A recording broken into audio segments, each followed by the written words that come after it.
What's going on, folks? Welcome back to another episode of Nationalism, the origins towards the First World War, 1914-1918. Here with Johnny, the historian. I love history so much that it's so ingrained into my DNA, my soul, my essence, my spirit, and my mind and my heart that some days I felt like waking up and was like, I am history. But not to that point of extreme insanity. But, I feel like, if I could build a time machine. There's a really good show called Timeless. If you ever watched, it's only 2 seasons. I wish it was more. It's awesome, okay? If you're a historian, that's why I love it, because it's a historian. One of your main characters is a historian. You go back in a time machine, back in time, and these people are trying to alter history, and you're trying to prevent that. And there's a few cases. It's like, how do you know this? They're when they go back to the Great War, the war end all wars, the First World War, and they're on the battlefields anyway. They got this mission to do, and at one time they turn, well, how do you know this? Because we're historians. Yeah, I just love it. And it's a show where historians are a main part and importance of telling the story and what their job is. And if we do ever have time machines, historians will be pretty much the number one go-to. Okay? We're going back in time. We need to find out what's going on. We need to know how to dress, how to act, how to whatever, where these people are going to be, and everything like that. But anyway, it's a really good show. It's called Timeless. It's really, really interesting. It's one of my interesting shows. I wish they continued it. It's a wicked storyline on what is happening, how powerful people are trying to change time to get them more powerful in the present. It's pretty interesting how this all comes about. Okay, so either or, a little bit of physics and time and everything, and it's pretty interesting. Extremely interesting, if you ask me, in so many ways. So anyways, but this episode of Nationalism, we're going to talk about how nationalism has affected one of my favorite subjects to study outside of Eastern European history is the Italian Unification. It's one of those monumental feats when it comes to civilization itself. You got to think nationalism played a very important role. So, sorry, a message come up there that I need to answer. So, anyways. So, as we recall, Napoleon. Now, when Napoleon was finally defeated on June the 18th, 1815 at the Battle of Waterloo, it was done. Alright? That was the final nail in his coffin. Seal him up. Send him to the South Atlantic. To a little island to spend out of his days. And we recall the name of that island. Is it Elba? Or is it Helens? Because remember, he went to 2. They were pretty close. Went to the Mediterranean, and then he went down farther away. And then he came back for his famous 100 days. But anyway, we're not going to talk about Napoleon. But he was one of the most prime catalysts in spreading the ideology of nationalism across the European continent. And eventually it spread across the world in a matter of decades that everyone, it was a massive craving. It was a thirst. It was like, this is like cocaine of it, it's the dopamine of a nation, right? So, either or, which I wouldn't recommend or account doing coke or crack. Don't do it. Okay? Those people don't. Right? So, after Napoleon was finally defeated at Waterloo, you got to remember during the Napoleonic Age, a little recap, is he owned Italy. It was part of the Italian, or part of the French Empire, or the Napoleonic Empire. At that time, though, the French actually contributed a lot to the Italian people. They pretty much had a lot of infrastructure. They built roads and railways and really amped up their infrastructure as a nation. At the same time, gave them a single code of laws that many Italians in the kingdoms even before the French showed up in total domination of the Italian peninsula came to recognize. At the same time, the French was being there and heavily influenced on the Italian people. Okay, they own them. And this is going to be a very important spark towards nationalism. Because after 1815 and the Congress of Vienna, where you had the winners of the Napoleonic Age, finally defeated Napoleon, dismantled the entire Napoleonic Empire, they decided how we're going to do this. Italy's going to go back. Alright? It ain't going to be unified under the French Empire anymore like it was the Romans or the Ostrogoths back in the day or anything like that. Okay? Alright? So, they split them back up into duchies, little duchies, and states and kingdoms. It goes back the way it was before Napoleon ever showed up. But the difference is, after that wave of French influence left the Italian peninsula, well, it left some residue, nationalism residue, on the Italian people. The thirst for nationalism, especially from foreign rule and domination, desired, and a lot of people and organizations started to develop and started to be created during this time. Pretty much, Italy was split up into about 7 primary kingdoms and duchies, which were, quite a few of them in the north were largely influenced by the Austrians, the Austrian Empire, especially in northern Italy. As you know, in Italy today, we have the Winter Olympics. So, well, here's a little thing. If you looked at the intro to Italy, it was very historic. It had a lot of really good things to it. Little, you know what I mean? Not like Epstein Files kind of creations here. But it had that nationalist feel, like we are an Italian people, and the idea of division and fragmentation is not going to exist among our people anymore. We are going to stand as Italian people. And that's what you really start to see within Italy today, is that really rise of nationalism. Italy for Italy, Italians for Italians, or Italians for Italy. So, right? Very, very cool in the modern sense of what's today. So, now, the first guy that really starts this out of pretty much one of the founding fathers of Italian unification and going right forth for liberation against foreign rule, was pretty much Gallipoli Mussolini. Okay, Mussolini. So now, what he did, he comes right out and starts his organization. He just thirsts for it after 1815. He's just wanting this. The French have left. This is the time that people desired a strong, unified Italian state, not kingdoms divided up among all these powers. You had so many. You had the Grand Duchy of Tuscany, the Duchy of Parma. You had the Papal States. You had the Kingdom of the Two Sicilies, but it was actually the Kingdom of Naples and Sicily. But then you had it changed to the Kingdom of Two Sicilies. You had all these primary effects. So you also had pretty much Lombardy, all right, which is pretty much controlled by Austria, as much as Vienna was pretty much controlled by the Austrians in the north. So you had Sardinia, Paramount. You had all these kingdoms within the Italian peninsula.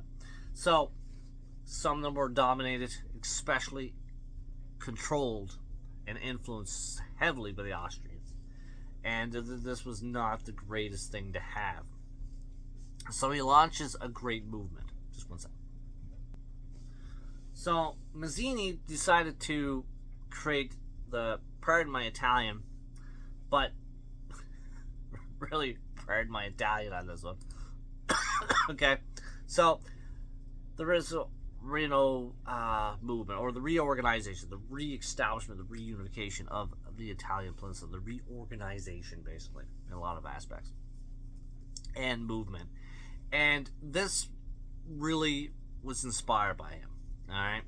Now, one of the most earliest, pretty much revolutionary groups towards Italian unification was the Capari. All right. Now, you gotta love these guys because they hold a series of revolts in the 1820s and the 30s, right after Napoleon. They just pretty much to no avail. All right. It was failed attempts. But you gotta remember, I'm gonna give you a little side note here. How many times in many adventures we never learn about the failures? Well, if you learn about the failures, you're negative. Wrong. One thing in history, the failures is there's nothing negative and there's nothing bad about it, because you learn from it. You learn the lessons from it. All right. There's nothing. It's more positive to learn from the failures than it is just to have the success, because you're like, well, how did you get successful?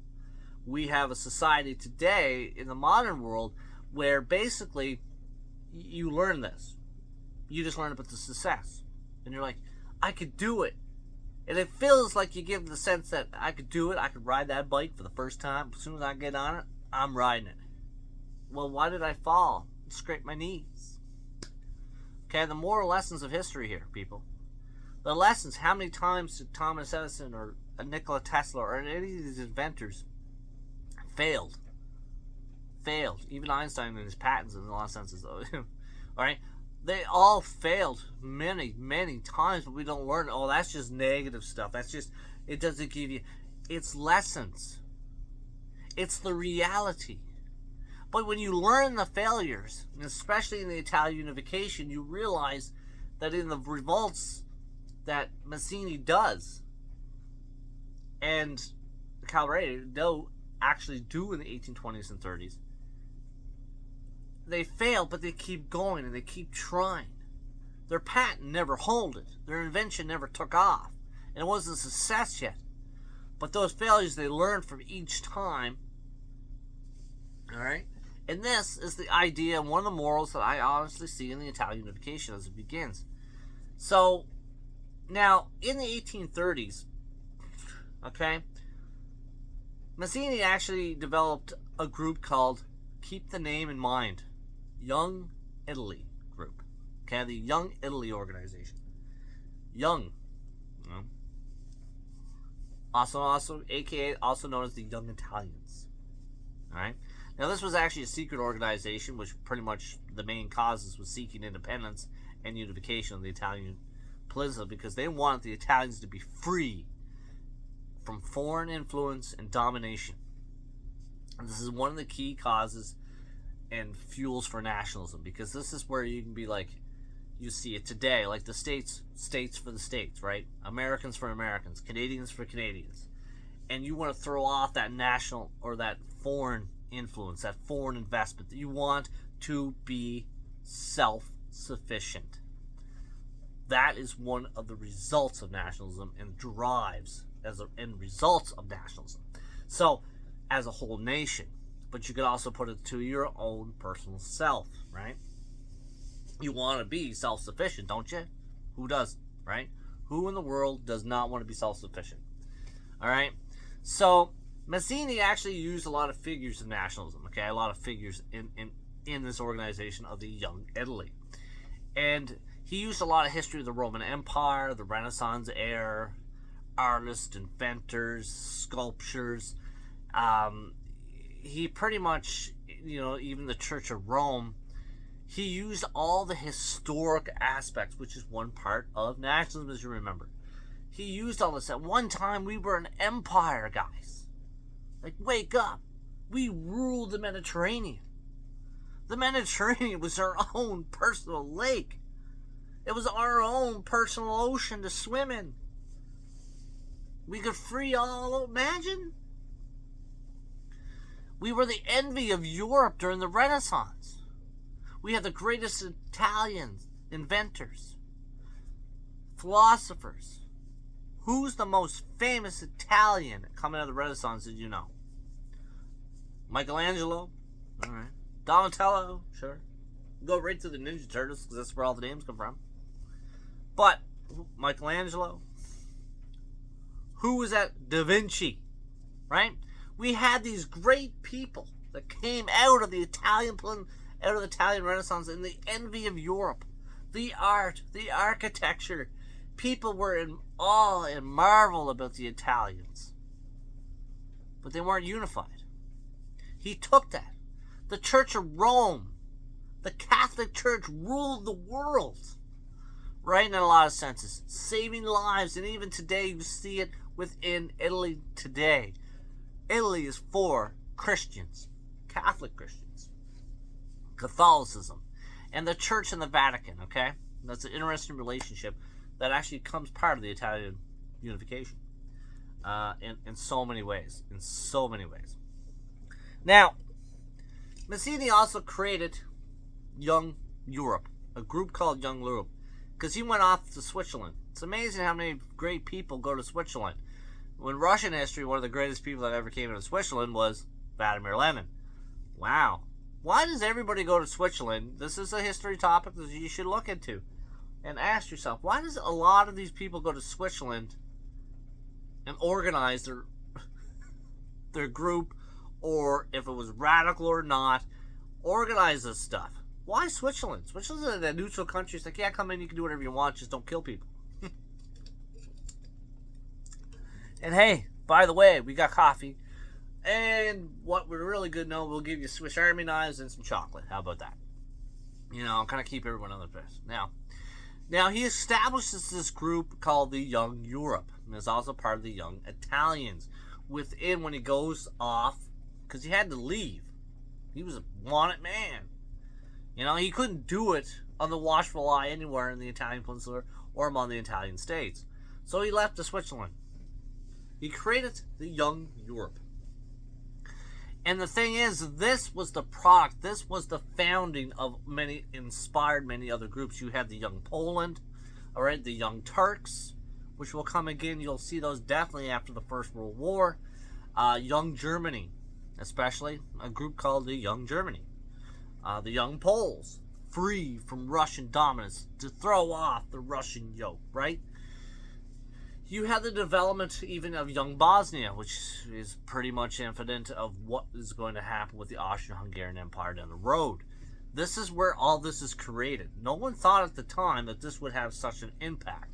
You created these groups.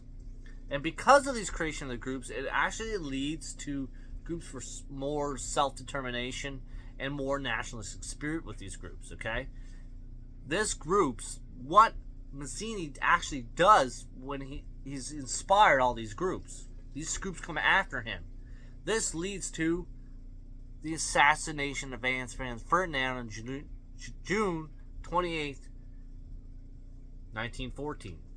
And who was part of the group, Black Hand, which was pretty much part of the Young Serb group in evolution, I guess, and revolutionaries, because they took on a different approach, right? More aggressive after 1848, and with revolutionary movements, right? A little bit more violence, a little bit more aggressive. We're going dungeon porn, German porn here, okay? This is where we're going. So these groups, right? And it led to Gavrilo Princip murdering Franz Ferdinand, which we'll get to the end of that in time in this story. So this is all leading up to this. This is where it all stems from. Mussolini did not even know, Gillespie did not even know that this was going to happen. This is the timeline. You can connect the dots because of the group that he created for an Italian-German unification, or, well, Italian unification. He actually set forth the trigger to Princip in the assassination in Sarajevo, Bosnia, in 1828, or in June 28, 1914. So you got to think about that. All right, it's pretty cool.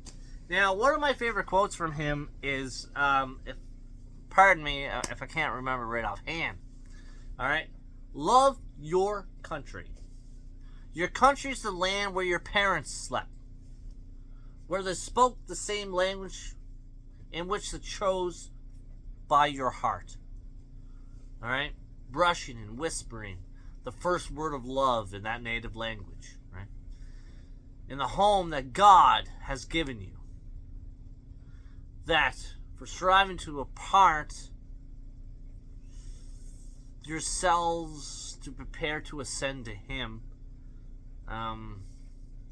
That was an interesting quote, end quote. I'm pretty much a little paraphrasing, not 100% accurate on that quote. It's been a while since I actually remember this, though. So, it's one of my favorite quotes from him because it's like, love your country. Right? I love where he says, this is the land where your parents slept. This is the land that indicated of your origins, where you come from. This is your home. You fight for your home. Right? If you want things in your own house to change, what do? We call them renovations. That's all he's doing. He wants to renovate. We want all the Italians in the same home. This is what he's trying to do. All right. All is now changed. And one of his quotes too is like, "All now is changed. We have no flag of our own. We have no voice among the nations of Europe." This is one of my favorite quotes from him because he really inspired of that quote, because he's telling, we don't have a flag. We don't have anything to focus on and guide us. When we're in a group on a battlefield, we have a flag to show we are part of this group. This is our representation. This is our symbol. This is who we are. When you see this flag, you know who we are, right? You have the Olympic Winter Games happening in Northern Italy right now, and you think for 1 second, those flags come out, it's like, oh yeah, those are Kazakhstanis. Oh, there comes the Chinese. Oh, there's the Germans. Oh, there's the Canadians. Imagine if they came out and all these people didn't have any flags. You'd be like, well, where the hell are they from? Then you have to go by physical description. Well, they look like they're Asian, but they could be anywhere from Asia. Oh, look, they're black. Well, it could be from Africa. Oh, wrong. They were from Jamaica. Interesting piece of history. The Jamaican bobsled team, right? Look it up. It's going on the Olympics, right? If you see it, it was pretty cool. So he creates all of this stuff, right? Every action has a reaction. Even the smaller things have very limited out there actions that spread right out there. You don't know how far they could actually go. Some just stop right there. Some keep slithering their way forward. It all depends, right? So, now, another feature. Sorry about that. I'm doing laundry as I'm doing that. Anyway. So, basically the next major feature comes along. Now, he's doing all this. Is pretty much Count Cavour, or Cavour. Now, Cavour, basically, Count Camilla de Moor. Now, he's pretty much, he's a prime minister. He's very successful. And he is pretty much, he negotiates his way in the Principality of Paramount's way with the Crimean War, the Second Italian War of Independence, and Giuseppe Mussolini's famous Expedition of the Thousand. During this entire thing, managing to maneuver in a diplomatic way, and this is how he sets to becoming Italy as a great power of Europe, controlling nearly, by the end of his time, controlling all of unified Italy. Now, he's a very interesting character, okay? Very interesting character. So, very interesting character. So, either or. Anyway, we'll get into it. Now, pretty much from 1848 to 1849, okay? Revolutionaries took large parts of Italy, but Austria came back, and actually during that time, remember we talked about the year of revolutions, the year of the springtime of nations, 1848. The Austrians came back and crushed a lot of the Italian revolts, and pretty much solidified their deeper roots for the control of these Italian kingdoms in the north. And this is what Count Cavour actually does, and he does it very well, but he's one of the founding fathers of Italian unification, all right? He's the second dude, all right? He is the second dude. Now, one thing that I can recall what he actually does is he starts... The second thing was pretty much on February the 19th back in 1849, okay? Remember the Italian... Okay, we're talking about Italy. We know what was going on in Europe. This is pretty much the years of the revolutions after the year of revolution, 1848. So on February the 9th, February the 9th in 1848, something's declared. All right, Italian unification movement is on the move. There's lots of revolts and everything still happening within the Italian peninsula and among the kingdoms. Now, at the time, it was Pope Pius IX. Now, he flees. Okay, now, Pope Pius, he actually fled Rome. Now, the Republic actually established itself, and it was led by the Founding Fathers. Especially two Capilipis. I can't pronounce that name today for some reason. Now, so the Republic is actually established. Okay, Mazzini and Garibaldi. All right, these are the two very important figures in the Italian unification. All right, Garibaldi and Mazzini. Okay, and they both actually have the same first name. All right, so which is pretty cool. You know, in a lot of senses, is pretty interesting, I would say. All right. Now, this little republic was very short-lived. Okay, and by July, remember this happens in February the 9th. They actually do this movement, seize control, and create a republic. But pretty much by July 1849, that entire thing is crushed. Okay, it's restored. The Pope is restored back to power. By whom? Who's the defender and the most, pretty much the protector of the Pope? France. The protector of Catholicism and the Pope. Puts him back in power in Rome. The French forces come and crush. Now, once again, you know, this is just a nightmare since 1815. We're getting crushed by the Austrians. We're getting crushed by the French. Those are the two major people that are going against them.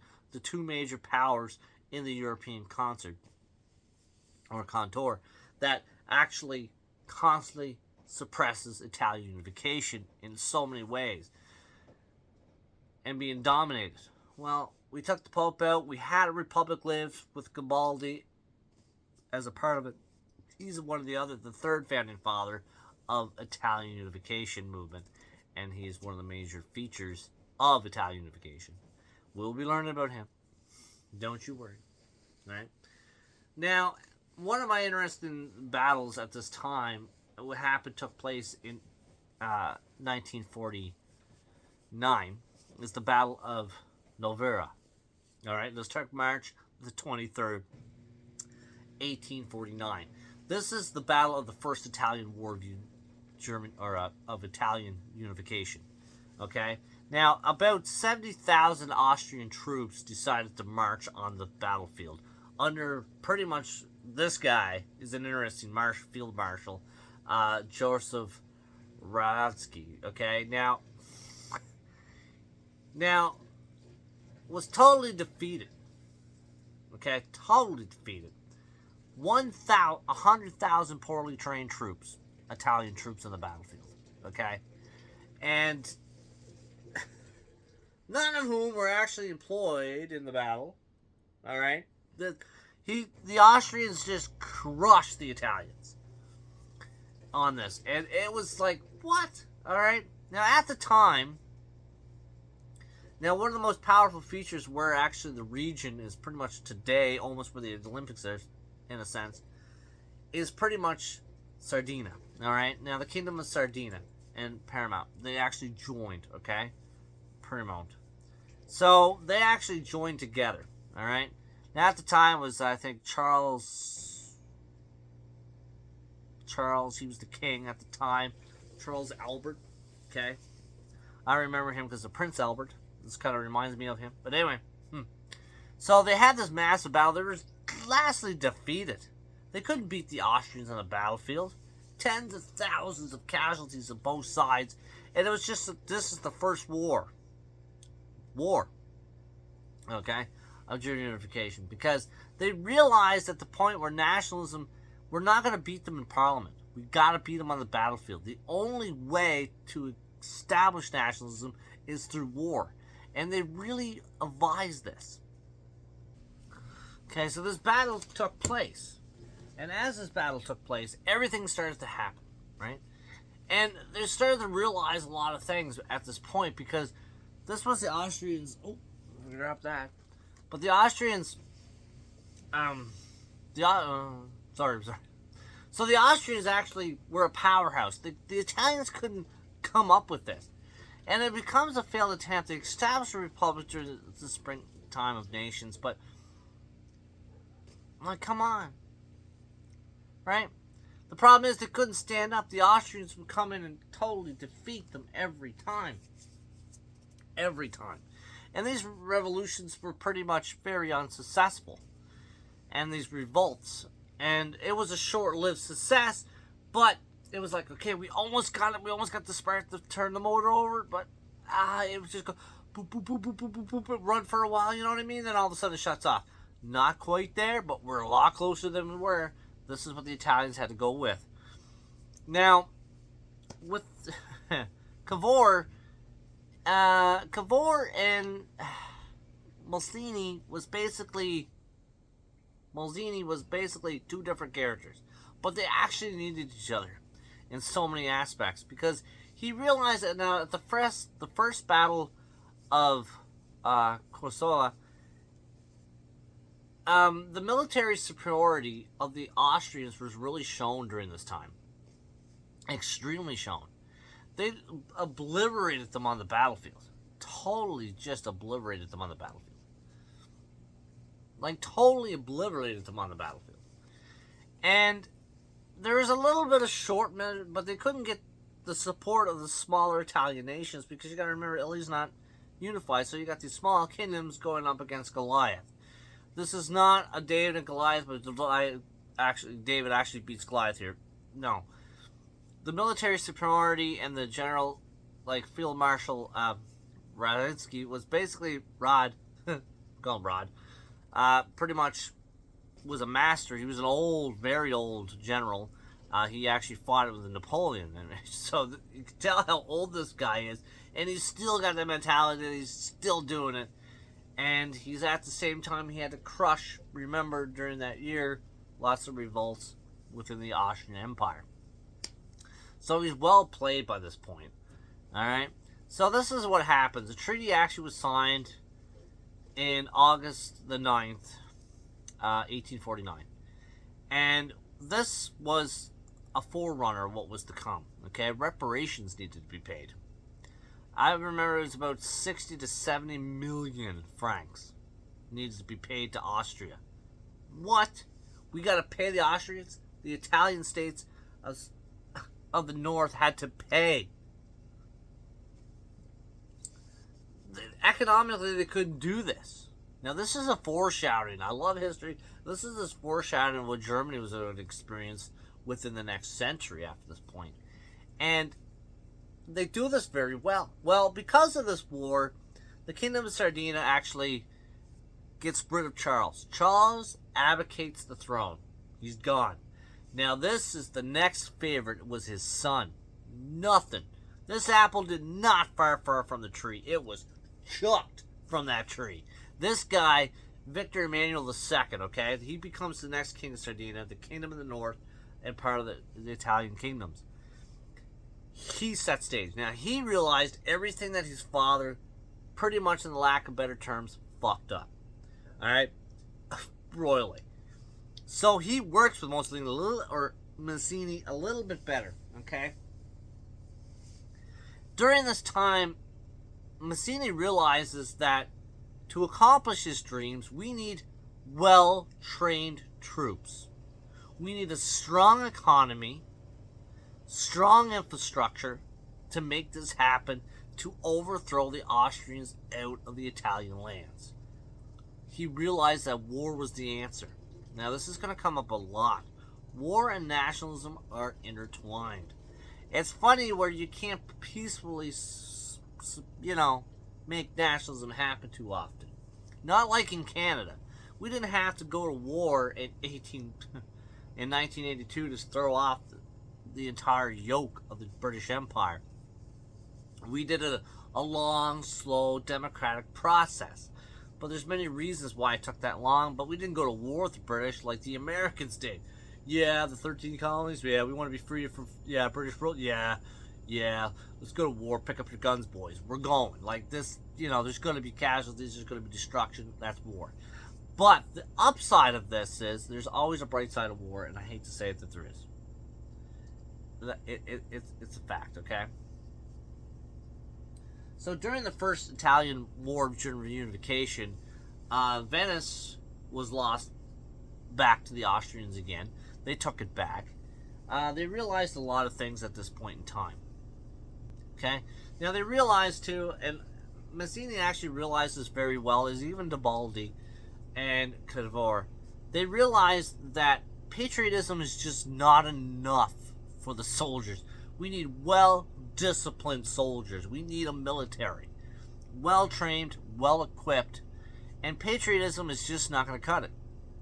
It's just not going to cut it to drive out the Austrians from Italian lands. And they realize this very well. Alright, so you got to think, for any stretch of the imagination, what tends to happen. Alright, now one thing that's interesting does happen is in April 1849, okay? The first 10,000 French troops actually land.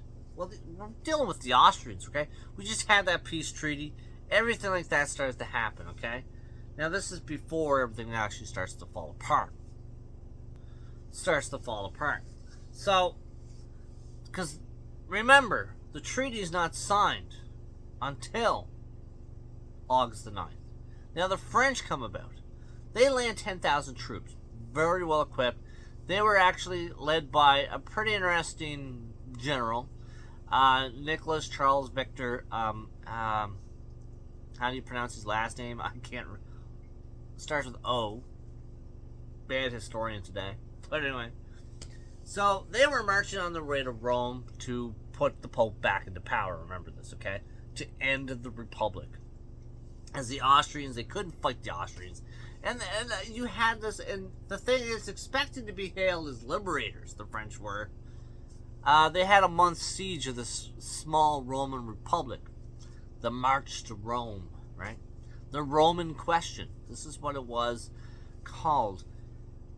The month's siege of the French got the Pope Pius back into power. Remember this. And all of these events that took place before the treaty was actually signed on August the 9th, 1949. Or 1849. You gotta remember, it's amazing how much stuff you can remember in your head. It is. But anyway, so all of this started to happen, okay? Now, this is where Mussolini actually understood, and the founding fathers of the Italian Unification movement realized that we need, patriotism is just not going to do it. Love of one's country is just not going to do it. You need inferiority. You need supremacy, superiority. All right? You need these to be equipped in every soldier's heart to win on the battlefield. We need well-equipped. Now, Sardinia was at the same time, we need a strong economy, because we need a strong economy to have the money to fuel such adventures and to pay for a stronger, more nationalistic equipped military. And this is exactly what they wanted to do. This needed to be done. Okay? Now, Mussolini realizes this, and even the Prime Minister of Sardinia, Cavour, realizes this. And when King Victor Emmanuel II actually comes in power, he realizes this. Alright?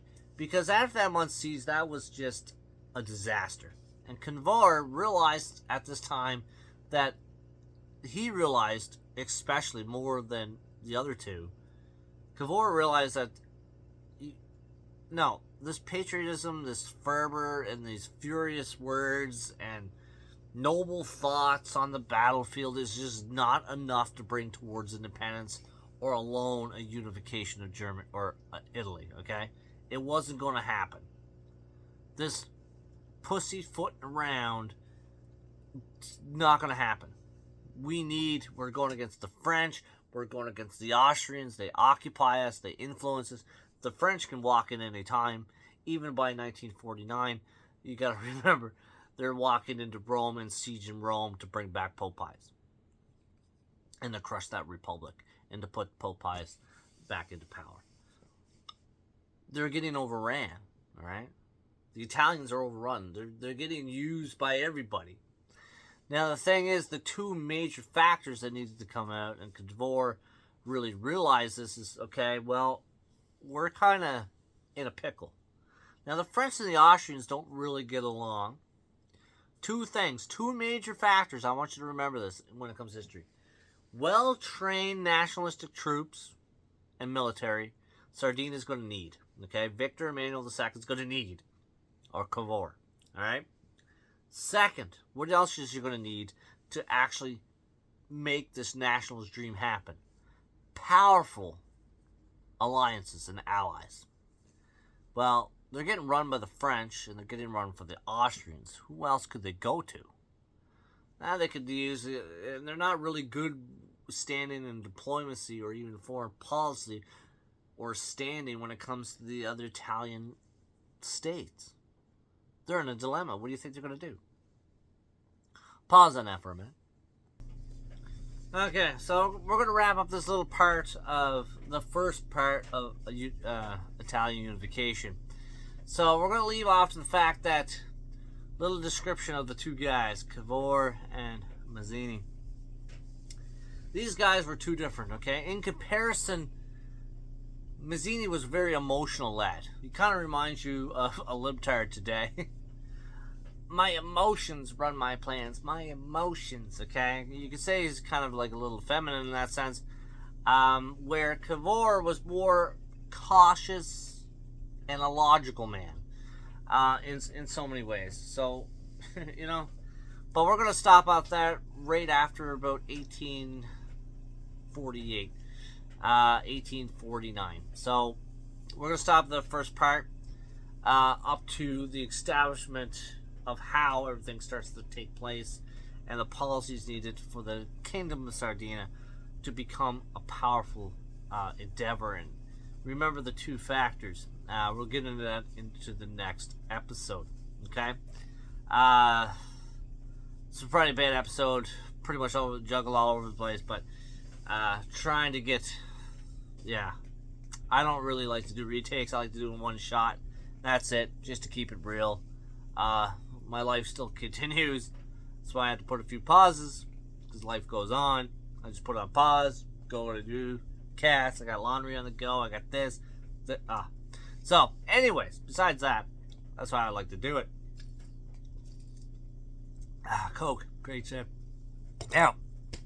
But until next time, we're going to talk about part 2 of the Italian unification. Because there's actually a lot to it. It's one of my favorite unifications. One of my favorite events in human...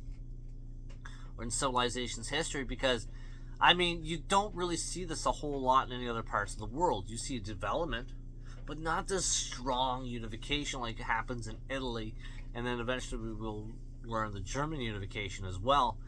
This is one of the most fuels of nationalism that actually created these states today.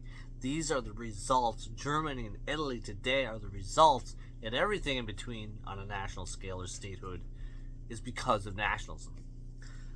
Everything, you got to remember, a lot of people think nationalism is evil.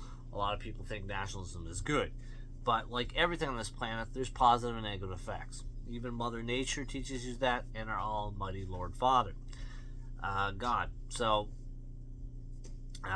these are just how it is. Now, until the next episode, keep in mind what you did learn from this episode. We took out a lot. We tried to summarize it. But we'll get back into it on the second episode.